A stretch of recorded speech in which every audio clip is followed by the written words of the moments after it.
Assalamualaikum warahmatullahi wabarakatuh. Perkenalkan, nama saya Gisma Galuvini Arifin dari Prodi Kearsipan Universitas Terbuka Bandung. Video ini dibuat untuk menyelesaikan tugas mata kuliah Administrasi Perkantoran dengan dosen pengampu Bapak Debi Febrian Eprilianto, SSOS MPA, memenuhi tugas 2 dengan materi menjelaskan dampak efisiensi anggaran terhadap sektor pendidikan. Anggaran adalah rencana keuangan yang merinci estimasi pendapatan dan pengeluaran dalam periode tertentu, biasanya dalam 1 tahun.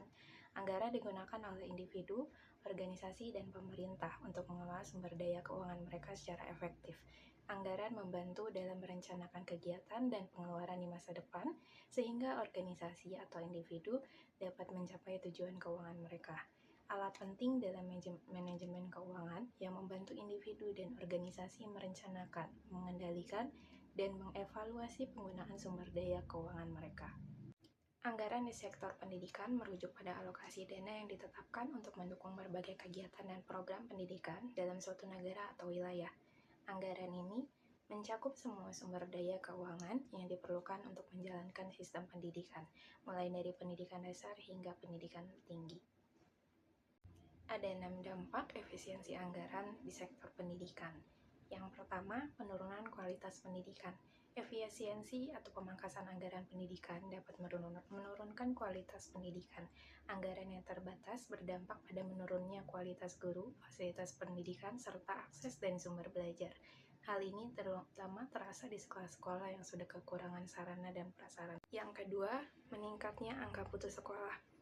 Siswa dari keluarga miskin sangat bergantung pada bantuan pemerintah seperti beasiswa dan program Indonesia Pintar. Jika anggaran untuk bantuan ini dikurangi, resiko putus sekolah akan meningkat karena siswa tidak mampu lagi membayar biaya pendidikan. Yang ketiga, sulitnya akses pendidikan di daerah. Pengurangan anggaran memperlambat pembangunan sekolah di daerah terpencil yang masih kekurangan fasilitas. Ketimpangan akses pendidikan antara kota dan daerah pun semakin lebar. Yang keempat, pemutusan hubungan kerja guru honorer.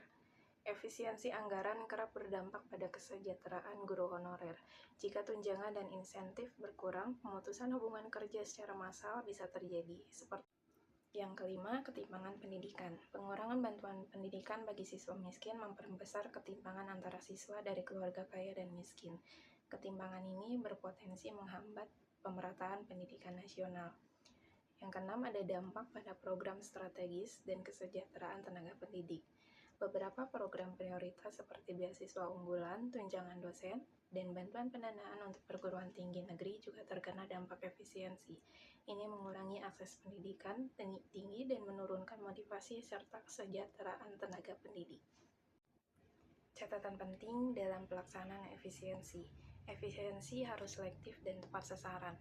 Pengurangan anggaran sebaiknya difokuskan pada pos yang tidak berdampak langsung pada mutu pendidikan, seperti perjalanan dinas atau seminar. Pengelolaan anggaran yang efisien harus tetap memprioritaskan sektor-sektor strategis seperti peningkatan kualitas guru dan infrastruktur pendidikan.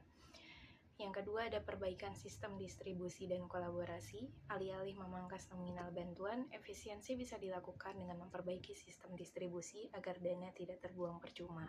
Kolaborasi dengan pihak swasta juga dapat menjadi solusi untuk menutupi kekurangan anggaran. Yang ketiga, resiko pada ekonomi daerah. Pemangkasan anggaran pendidikan juga berdampak pada perekonomian daerah, terutama jika belanja pemerintahan untuk kegiatan pendidikan seperti seminar dan FGD berkurang drastis. Industri terkait seperti perhotelan bisa ikut terdampak. Sekian dari saya, terima kasih atas perhatiannya.